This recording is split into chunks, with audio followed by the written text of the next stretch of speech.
Coming live from Austin, Texas, USA is our guest this evening. Welcome to this very special edition of the KJ Masterclass Live, the show which ensures that you profit from your time spent here with experts, either through the industry insights, information, or simply learning from them. And today we have Steve Kilberg, e-commerce growth strategist, and we'll be talking to him on how to grow your e-commerce business during these challenging times. Welcome to the show, Steve. AJ, thank you very much for having me on the show. I really am looking forward to it and sharing some good information for your viewers. Absolutely. Steve, that's why you are the master for today's masterclass. And you have 20 years of online experience. And 5 years you have focused specifically on e-commerce. And as per you, Steve, you make it sound so simple. You started an e-commerce business over a discussion at dinner one night and grew it to seven figures. And so you know about this stuff and you make it sound simple, but is this business as simple as you make it sound?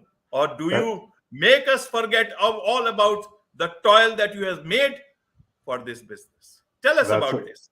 That's a great question. Well, here's how I define this to people. The process is simple once you experience it, but it is not easy.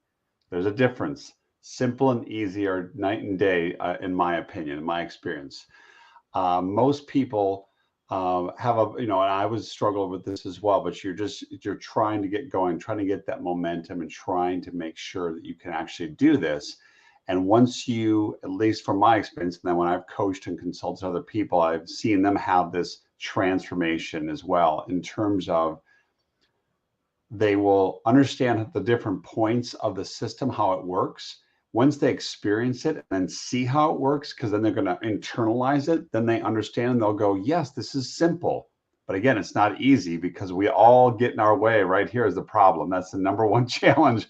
Why no one is successful is because of this. And I am just as guilty, but I've pushed through those certain aspects, and that's how we got that far. Right, Steve.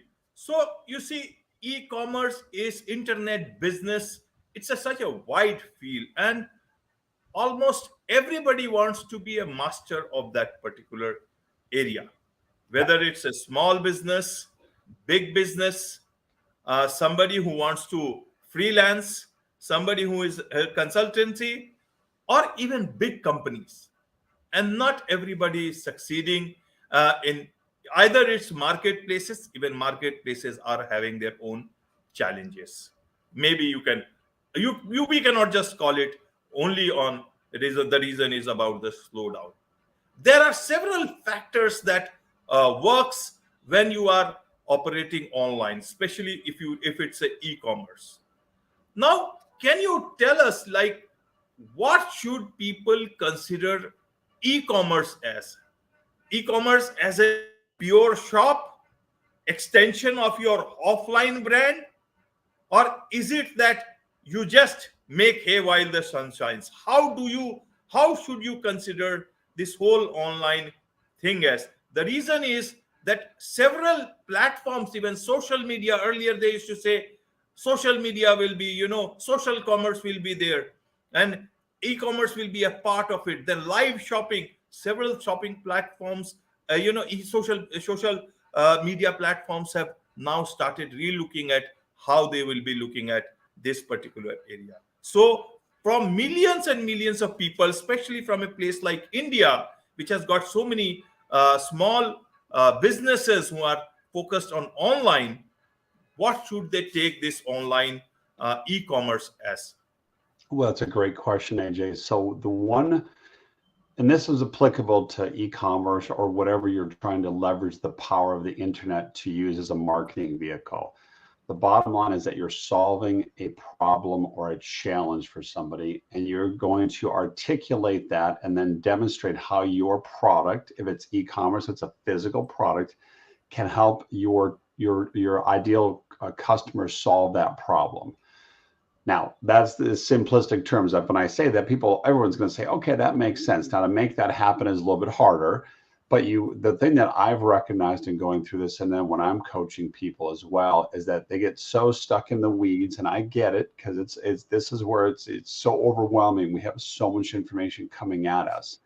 And this will roll back to my earlier comment about it's simple once you understand how this works, right? But with the e-commerce business, again, you're solving a problem. So whether if you have a water bottle and I'm thirsty, I'm going to solve a problem for thirst. Now, there's obviously not much money in selling water over the internet. But at the same time, if you have other products, now we in our business were selling some fitness accessories. We were solving a very specific problem that people were having. And how we made this work in e-commerce is, again, we're leveraging the internet by using advertisements and social media to get this right here, people's attention. We were demonstrating on how we could solve that problem. So again, this is applicable to e-commerce, or even if it's in coaching or any type of service business, right? Could be, you name it, any service business. You're showing people how you can solve that. And then you present your offer in a way that's reasonably priced. And then people are going to feel comfortable making that purchase because they don't know you, right? That's the power of the internet, is we can expand it worldwide. And now we were selling our products primarily in North America because I'm here in the States. But at the same time, for a while, we did start selling it worldwide. And I realized then is that, again, you're leveraging the power of the internet to solve a problem for people. Now, that being said, is when you can do that, one of the challenges I've learned that people have is they don't know, they get stuck on this. They'll say, well, I tried this and it doesn't work, right? There's a couple reasons for that. They gave up too soon, which is normally the number one thing. And I've made that mistake. But then secondarily, if they do push forward a little bit, they're not looking at the data. And what I mean by that is they're not looking at their stats. And I know numbers scare a lot of people, but it's really not that difficult. If you just look at it, I got 100 clicks to this page and no one made a purchase. Okay, well now if you're able to get, again, clicks or eyeballs, attention, and no one made a purchase, now there's something not working on this page. There's a disconnect there, and your product is not being presented in a way. And the one thing I also see people get hung up on is there's all this technology, we have video, we have all these cool things, but people overthink it to death. And they make it so complicated. And the stuff that has worked for us has been very clean and very simple. So that'd be one of my biggest tips for people, is to make it clean and simple and be very, very direct. I'm solving this very specific problem, again, no matter what it is, and I'm going to show you this solution right here. And then the other thing I would tell people to do is to try to get an email address. Now, I know that we are all bombarded with emails throughout the entire world, but if you can show people that you're genuine, you have a solution to that problem. Is if you think about this from when you signed up for, you've given your email to somebody for something, or you've purchased a product, you put that level of confidence in them, and you've at least provided that information. And if they remarket to you through email, which they should be doing, but most people don't, especially in e-commerce, that's where they fall down as well. So I'm kind of rambling here a little bit, but I'm saying that you're trying to get someone's attention to show you can solve a problem. And it's not as hard as people think. We really overthink it too much is the problem. And then you need to gather some data, and you need to look at that data and see what's not working. Once you do that many, many, many times, you can get this process to work. And that's where it's simple. Now, making it work's a little bit harder because there's a whole bunch of details underneath this. But now that I'm coaching and consulting businesses, a lot of times I'm coming in as those fresh set of eyes, and I can see plain as day where something is not working. Now, I may not always have the answer because I don't know the niche specifically, but that's where I'll work with the owner to try to say, okay, what problem are you trying to solve here? And then I'll look at some of the other things. And I'm just looking at some of the simplistic data points, if you will. And that's where I think a lot of people don't realize, because they don't know where to look. And that's what I've found as well. So hopefully that gives you a good context, AJ, on some of the process of how this works. Yes, absolutely, Steve. You have put it in great context. Now, in terms of filling on to those blanks, there are several things that you will your expertise. One thing is that to solve a problem. Now, is e-commerce, when I say there are millions and millions of small entrepreneurs, business people who are resellers. Now, they can always not be able to solve a big problem, but in a way, they are only there to provide better alternatives to buyers. Correct. That's why, for example, again, we have to divide this whole e-commerce into two segments. One is the marketplace, like Amazon, Flipkart in India, and Etsy internationally, and Yep. as well as individuals who are, or in the companies also, individual players who are trying to sell their uh, products, services, expertise in their own manner, and that is where they are trying to expand. You can call it internet business, online business, e-commerce business also, if you will. Everything is very different in both the platforms. For example, and then the growth part is also very different, and that is where you see those whole issue coming up, all those discussions coming on, exactly how do you grow.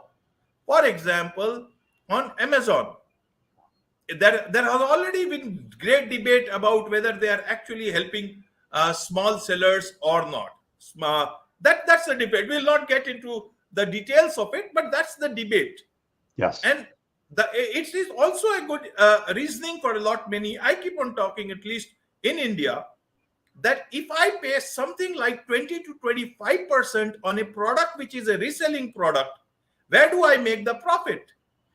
Perhaps Yeah. it only works for people who manufacture it.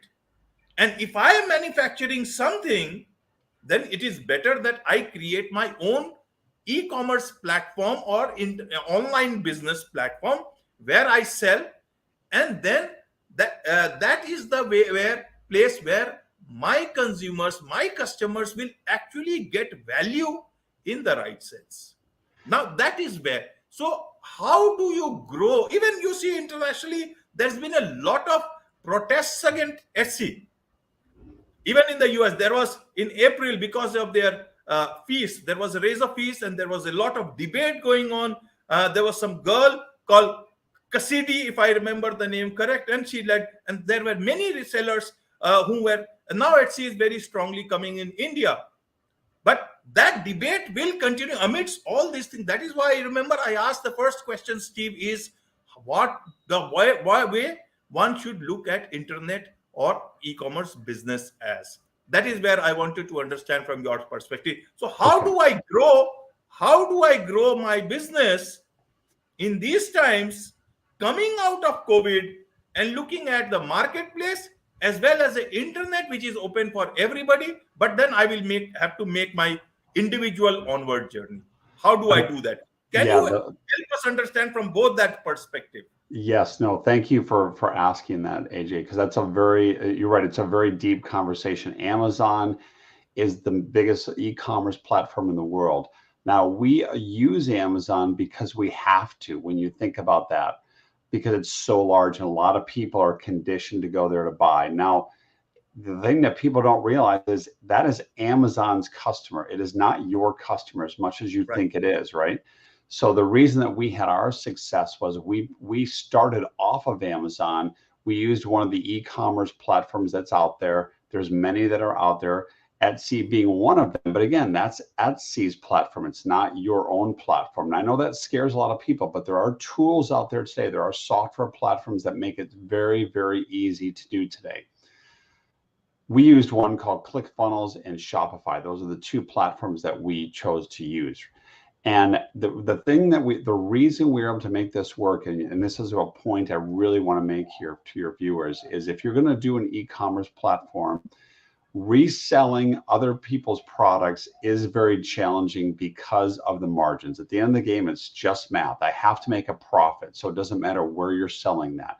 Now we do have some products that we resell, but primarily our main products are stuff that we manufacture or we contract with a supplier so we can build our brand.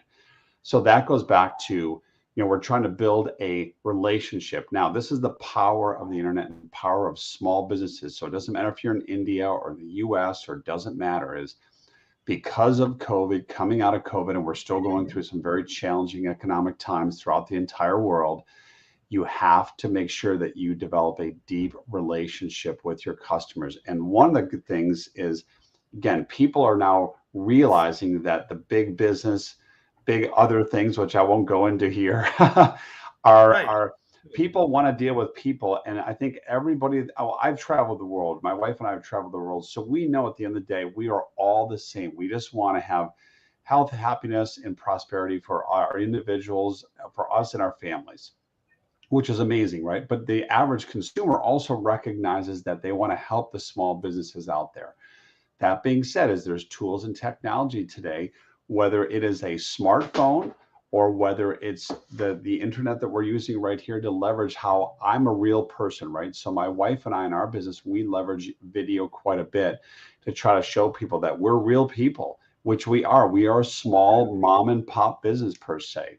So kind of go back to just go back to answer your question is when people come in to make that transaction, again, you're solving a problem for them. You want to offer them additional products that can solve either the next problem they're going to have, or now in e-commerce, the thing that really works, it took me a long time to figure this out, is you just bought this product. It doesn't matter what it is, whatever this widget is, let's say.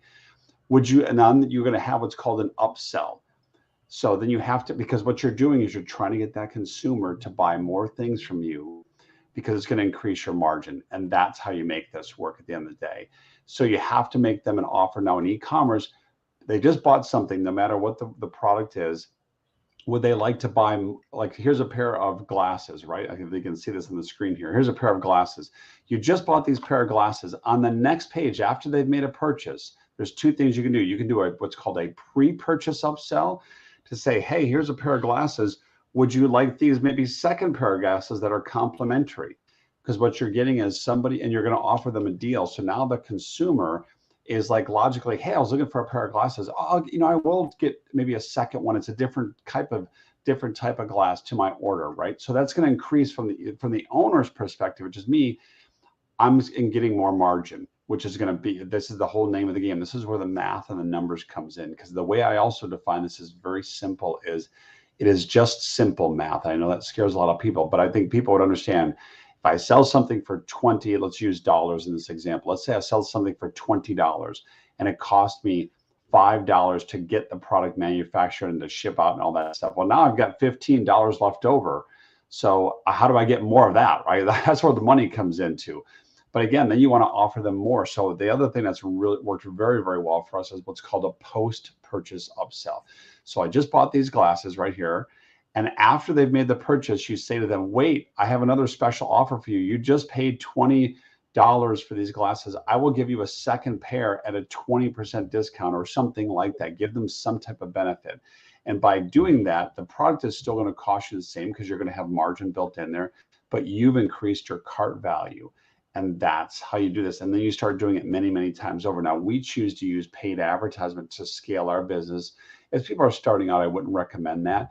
You just want to find if you can get something working. But Amazon is a platform, to go back to what you asked for. We sell ours there, but we just kind of put it there because we know some people will buy there, whether it's Etsy or the other platform you talked about in India. But I would strongly encourage people to use one of the other shopping platforms out there, like Shopify or ClickFunnels. It's a software that's not that expensive, and you then control all the data, because there are other longer term play, and this is what scares a lot of people, but this is where they should be thinking. As you'll see on the screen there next to my name, I'm also an M&A advisor, because I'm advising businesses now on how they can sell these assets. And that is and that's where people are going to really be attracted to this, because if you think about this, you can build a business from an idea that we did. You can build it up and eventually sell that. Think about that as a home or something else, but it's your business. And a lot of people say, well, my business is too small. It's maybe not going to be worth something. You would be shocked. I'll leave it at that. Right. Absolutely. See, you are an e-commerce M&A advisor, Yes, e-commerce sir.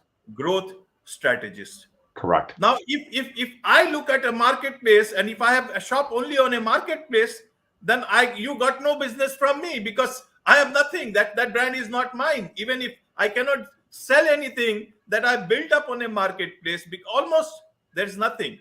Only maybe some branding or something like that. Well, let me clarify. That's a great question. So let's say I sold my products only on Amazon. And if you're asking just for your viewers, is could I still sell that? The answer is yes, you can, because people will still pay a certain a potential buyer would still do that, because at that point they do want, there's the one thing about Amazon businesses is they're very simple, very simple, and people will buy those because they know that there's going to be margin and product built into the, it's automatic. Now, it's maybe a little bit lower. You're not going to get all the other customer data that the buyer would eventually want, but they will still buy those all day long. So you're just going to get what's called the different valuation at the end of the day. Amazon businesses are typically valued at a certain, what's called multiple of the profits. Okay.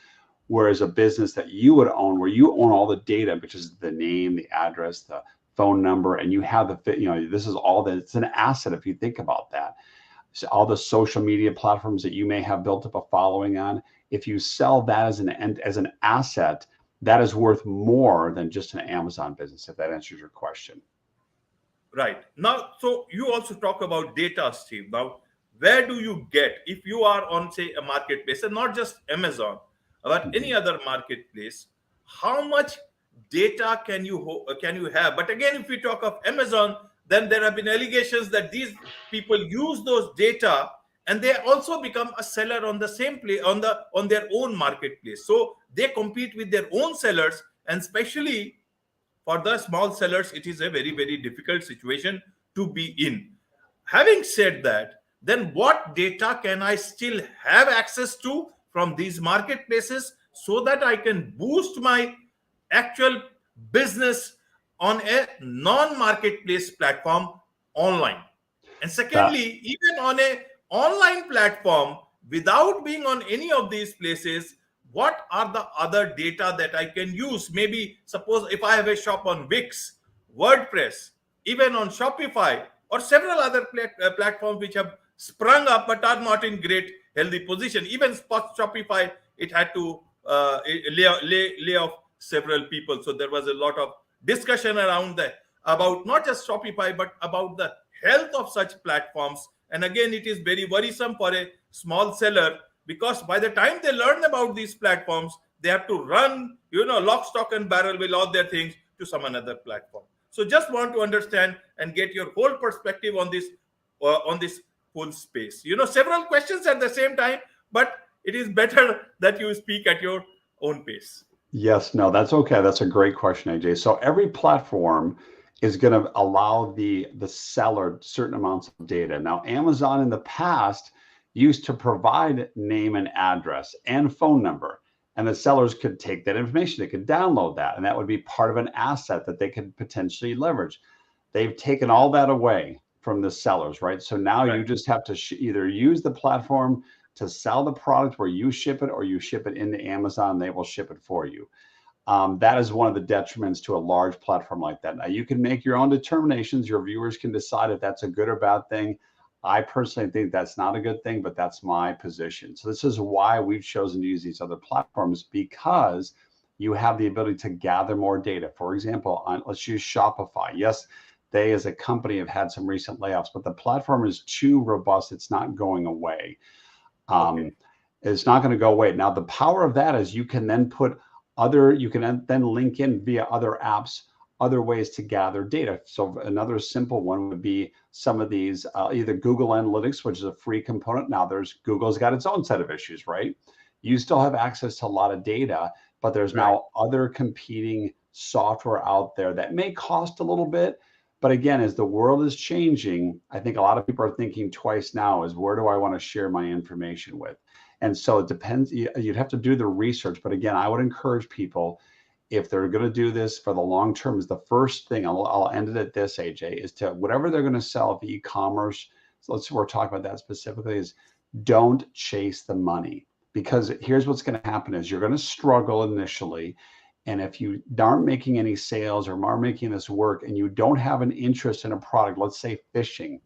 So I had a friend come to me and say, "Hey, Steve, can you help me start this fishing? Maybe we can work together on this thing." And I said to him, "I have no interest in fishing.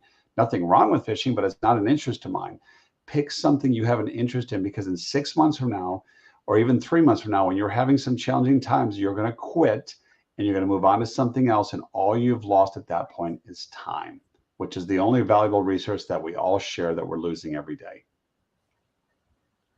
Right. So Right, don't Steve. chase the money. Don't chase the money. Hopefully, I gave you a long answer there, AJ, but I hope that gave you some context as to try to encourage people to start, if they're starting out, to start on one of these platforms where they can, because you have to think long term here.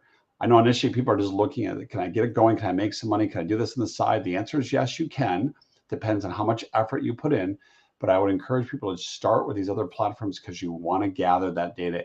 Eventually, you can sell that as an asset, but you got to, there's a a lot more steps to go through there, but I will tell you it's possible. Right, right, Steve. The way I see it, Steve, is that online business, and purely online, not an extension of an offline business or a brick and mortar business. Online business is more like flowing water. It can just flow and move into anywhere. So, but you, out of that flowing water, you got to create asset. So while we keep on doing business, we just keep on counting our numbers and money and what will come and what will not. At that point in time, we actually do not know, beyond the money that we are earning, is what we are actually building. So, how should a simple person who is again on the marketplace as well as his own sites or social media, how should he look at asset building? As what is the asset for him at that point in time? That if there is a havoc online of what is it that he can take with him? What is tangible there? That's a great question. So there's a few things there. I'm glad you pointed out the assets. So a lot of people just don't, because again, they don't think about it this way. Let's say you have a Facebook page, right? You built up a Facebook page, and then and it's around your business, right? And then you've decided to build a Facebook group, right? So those are two separate things, right? But what at the end of the day do those things have in common? They have this. It's eyeballs and attention, right? Now that asset, which is owned by Facebook, you can still sell that as an asset if you own that and have a lot of people that are connected there. So let's say you have a fan page of 100,000 fans, right? And then you have a group of a couple thousand. That's a common thing, right? Those are two assets. While yes, it's owned by Facebook, it's something that I have accumulated. And if I were to sell that as part of my bit, I could either do one of two things: sell that if it's something that I can spin off, someone would buy that, or you can sell that to create but going back to e-commerce, is it's a piece, it's an asset it's a piece to the greater asset, right? Which is why I said a minute ago, is you can sell on Amazon, which is what we do. We also sell on our website. We have like a Shopify store. We have those things. And now I'm gathering the data. I have all the visitors coming in. I have a lot of the rich information behind this, the demographics, male, female, all that type of stuff. I'm building up their addresses because they're not only their email address, but their physical address if I'm selling a physical product, because I have to ship it to them. That is very valuable to someone who's larger up the food chain, so to speak, that you could sell this to. And this is the place that I play in right now, is I'm dealing with what I call small to mid-size to lower middle market businesses, because there's a lot of them out there in the entire world, and they don't realize that they have these assets that they've worked very hard to build, and they're worth something to another buyer. And the power of the internet is we can sell this to anybody in the world, actually. So But won't that be illegal, Steve, if I gather all that data, those addresses, and I sell it to a potential buyer? How would the world or the law would look at that? I don't know about the US. You would be able to better look at it. yes. But we keep on, like, I know that a lot of people do promise that we will not do. Forget about the addresses, not even the phone numbers or even email addresses. They just promise not to even spam. So how does one look at that asset vis-a-vis what you are promising to your potential customers or customers? No, that's a great question. So in your terms of service, we state that we're not going to just sell this as while we're going through. That's an individual's decision on how to do this. is that you don't want to sell that. But if you want to sell the business, which is the asset, so there's maybe two different things. If I'm still continuing my business, we have in our terms that we're not going to sell your email, we're not going to sell your data, so we can, basically that's a behind the scenes things. We don't do that. However, if I chose to sell the entire thing, which is really my business per se, but it's an asset when you think about that, that is separate, because I'm going to basically, I could take my business, AJ, let's say we got into negotiation and we agreed to my business is worth X. You decided to purchase that because you wanted to do something with that. That is where it's different, where now I'm not involved and you would take over the ownership and all the reins. And that can relate to a Facebook page or even a group rolling into that. But those are different little pieces, but they're worth something at the end of the day. Right, Steve. Now talking of email lists, that is one particular asset that one can create, because that you can take away, take with you wherever, and you can build. You can tell those potential customers, your earlier clients or customers, that you still exist beyond the system that you were on earlier on. Now, Amazon and several other firms, they don't allow you to gather email addresses, but on your own platform, you can keep it, and you maintain that sanctity of that data privacy. That is correct. Yes. Now, how do you do beyond? Nowadays, everybody is asking, that you take this free sort of a thing, and then you put on your email address and you get some survey or something else that is of value to you. But then one thing is very important for e-commerce businesses: how much should you engage with your clients? How many times is the good time to email to your past clients? Because they will get very irritated and consider it spam, and then you lose not only their email address, they block you, but you also lose a repeat client. It's a very sensitive relationship. They have trusted you with something, and you got to handle it with care, but you also need to generate repeat business from them. So how often one can email your past clients? That is such a great question, AJ, because it rolls back to the whole theme of our beginning conversation. Is my title is How to Grow Your E-commerce Business During These Challenging Times. And you just stated it by asking a question, right? And let me clarify. You need, in my opinion and my experiences, you do need to build an email list, but you don't want to spam people with just nothing information, right? You want to email them, and you want to email them frequently. This is a mistake that we made. I've learned that lesson, but now as I'm coaching and consulting businesses, I see them make that mistake over and over again. And that is, they're not developing a relationship with the customer. You will get unsubscribes. That's going to happen, but that's okay, right? People get so hung up on it. They lose 5 people, they unsubscribe from their list. But if you keep moving forward, the world is so big, right? Even just in the US or wherever you're selling, it's so big that if you develop a relationship and you show people that you're genuine, people will be okay to do business with you and still want to receive emails from you. That is the one mistake that people make, is they don't email their list enough. So to be more specific on how to answer of how many times to email your list is, I would say at least 3 to 5 times per week. Now, that will scare a lot of people, but it's the truth. E-commerce businesses do not email their list enough because people have made a transaction with you and they're okay with receiving things. If they don't want to in the future, they will tell you by either unsubscribing or they're just going to ignore it, because throughout the world, we're all receiving so many emails that if I email you at 8 o'clock in the morning, by noon, that is so buried, it's already gone. So it doesn't matter. And people get so fearful of they're going to get mad at me or they're going to unsubscribe. It's part of business, but don't just be genuine. As I mentioned earlier, if you're being genuine and saying, hey, I just solved this problem for you by you buying this product, I want to thank you very much. You've entrusted us with helping us. We want to create a great relationship with you. So then you have to be thinking again, who did you sell to? Because there's other problems that those people have. It may not even be tied to a physical product. It may be something educational that you can then leverage the tool of email to communicate to them. So that's one of the things that people don't realize. And that ties back to what I said a minute ago about an asset, that if you're developing and have a relationship with the people and now they've made multiple purchases from you, well, guess what that is? That's more margin.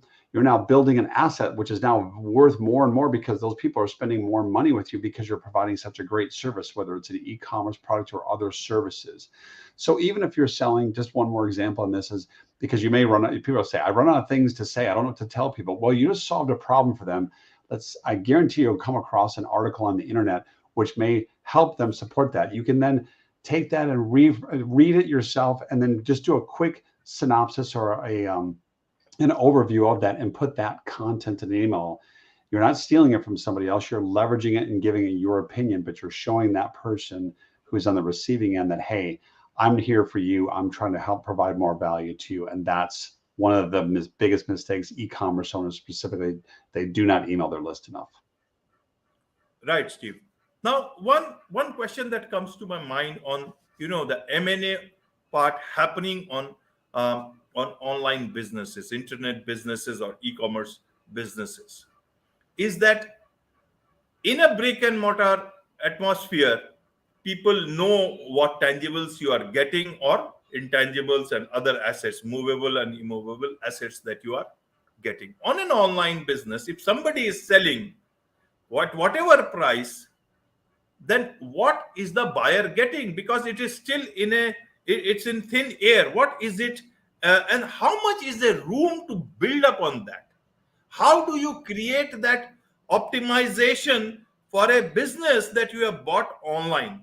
Because if you buy a community or any other business, is it because of the brand they buy? What do they buy online, especially in e-commerce business? Yeah, no, well, they are buying a brand. If you think about that, right? So that's another great question. So if I'm a small business and I'm in Austin, Texas, right, and I've decided to sell my products, my glasses on the internet, right? I may be based here, but I'm building a brand, which maybe it's going to be very small, but I don't need to become the next Amazon to make something work, right? I can build it up slowly. This is our business right now at all. We don't have a physical location. We have everything's on the internet, right? Okay. We have our products that's in a warehouse. We then take a portion of that, we ship it to Amazon. So we're building our brand. That brand becomes an asset that rolls back to that higher picture that we can choose to sell someday. And a buyer who is bigger up the food chain will come in and provide and see value in that because I've got data. I've got the name, the address, the information, but I also have margin because now because I've built a relationship with them, leveraging email after they made a purchase to tell them more things about the power of these glasses, how it's going to help your eyes, how it's going to help your overall health. And you're like, well, I just bought a pair of glasses, but that is actually related in this example is this is going to protect my eyes from the sun, from the screen that I'm looking at a computer all day, all these types of things. So that goes back to building a relationship. And by building that asset and doing this many, many times over, a buyer who is larger than you will come in and pay for that asset. And that's another whole deeper conversation, but all of this relates together.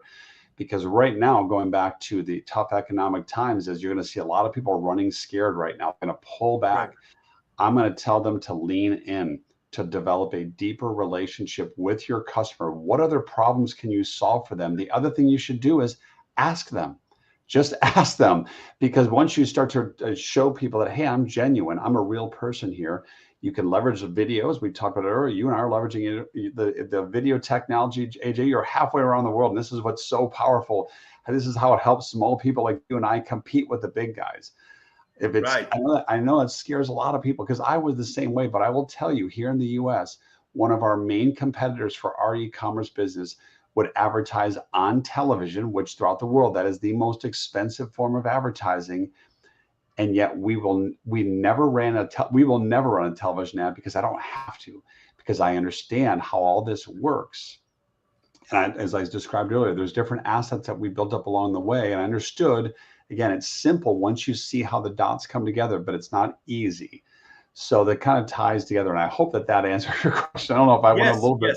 Okay, yes, wonderful. It does. Yes, for the audience, especially those people who are into the e-commerce business, especially small businesses, what are the lessons?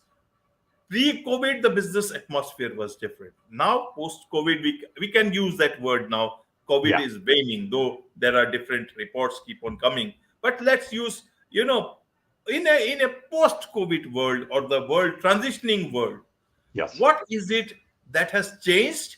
What should these small businesses keep in mind as they move towards the future? Because it's challenging. It is indeed. How It do is. what has been your understanding of this whole thing? It is very challenging, and it's going to be. I hate to say this. I don't mean to be negative, but I think it's going to be very challenging for all of us throughout the world over the next year and change, and maybe next couple of years. So things are going to really change here. So that goes back to my. This is our plan. Is we're going to go. We're going to lean in, and we're going to go deeper on how can we service our customer. We're going to be very transparent with people. This is why my wife and I leverage video technology to show them that we're a real business. We're building our brand so we can build that trust with our customer, because at the end of the day, when people see us as a real person on the other side of that, even though they don't see us initially, if they want, and I'm using these glasses as that example, but if I say to people, hey, we're a small business, people do want to support small businesses. And as I grow my asset and it gets bigger and bigger, if I choose to, I can sell that down the road. I may not, but at the end of the day, though, it's an asset I'm building that I could eventually sell. And I would encourage people to be thinking that way eventually, because you don't know what's going to happen a couple of years from now. You may get tired. Life's going to change on your end. You may not have the time for this anymore. So you should be thinking of that from the very beginning. But those small businesses can really go. So now post-COVID is you have to lean in and leverage the data that's available to all of us. And that's where people, I think, get scared. And I understand, because I've been there before too. But all the power is right at the small businesses like you and I, AJ. The technology is available throughout the world, and people just unfortunately don't know where to look. And then if they even have the data, they typically don't know where to look, but it's right in front of them. And if they're missing something, there's also some very inexpensive tools. Many of them are even free. They can gather more data to learn more about their customers and how else can they solve a problem for their customers. So no matter what niche you're involved in, there's opportunity out there for small businesses like you and I, and that's not going to change. Right, right, Steve. You have answered all of these questions very well, and beyond, beyond all those, even for the day to day, beyond that, and about merger and acquisition and what one can take out of this flowing water that is the e-commerce business. One last thing I wanted to understand, Steve, and this is not just about business, it's about you. Is that you started this business after over a discussion at dinner one night, but actually it was to take care of your aging parents. That's such a great thing to understand. And then you were quite successful in building up this business. Now, after we achieving so much in several years, where from now? You are a merger and acquisition advisor, you have a business, and you are making all that progress. After looking at e-commerce so closely and getting enough for yourself perhaps that you need and take care of your parents, where from now? Where is the direction one can take from it? That's a great question, AJ. And as you mentioned, I got involved with all this because my parents were aging, had some health issues, and I had a job separation at the time. And so I just felt an obligation to take care of them. As a matter of fact, they have since passed away. Now, my wife's father as he was aging, the same thing happened with him because her mother had passed away earlier. So my wife and I, because of our business being flexible, we moved to the state of Florida here in the US, and then we were taking care of him. And now we're actually in Austin, Texas, helping some other family members out right now with some other issues.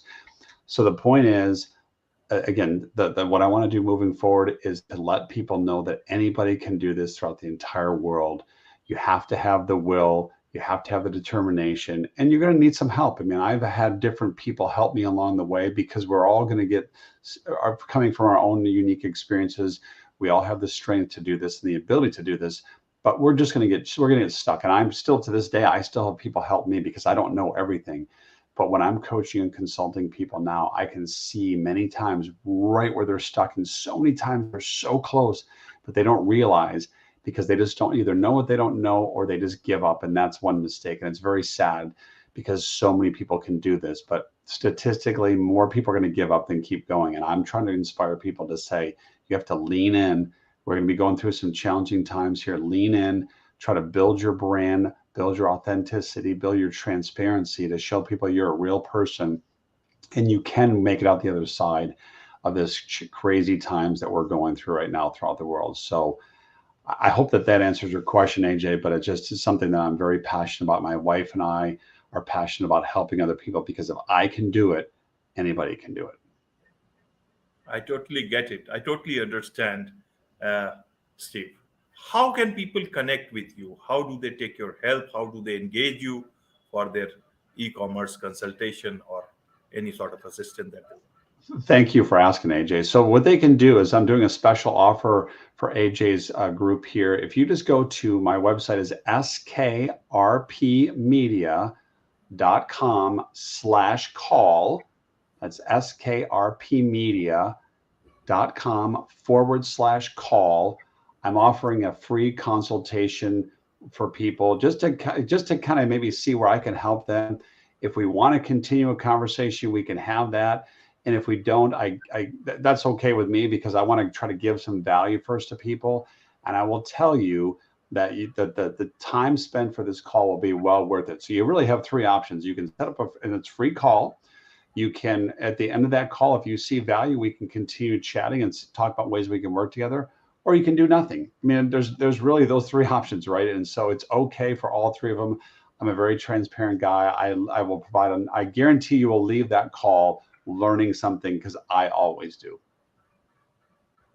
Thank you. Thank you, Steve. It's a pleasure to talk to you on the KJ Masterclass Live. AJ, thank you very much for your time and for the invitation. I'm very grateful for the opportunity to share this today with you and your viewers. And I want to wish you a well in India and the best for your future, sir.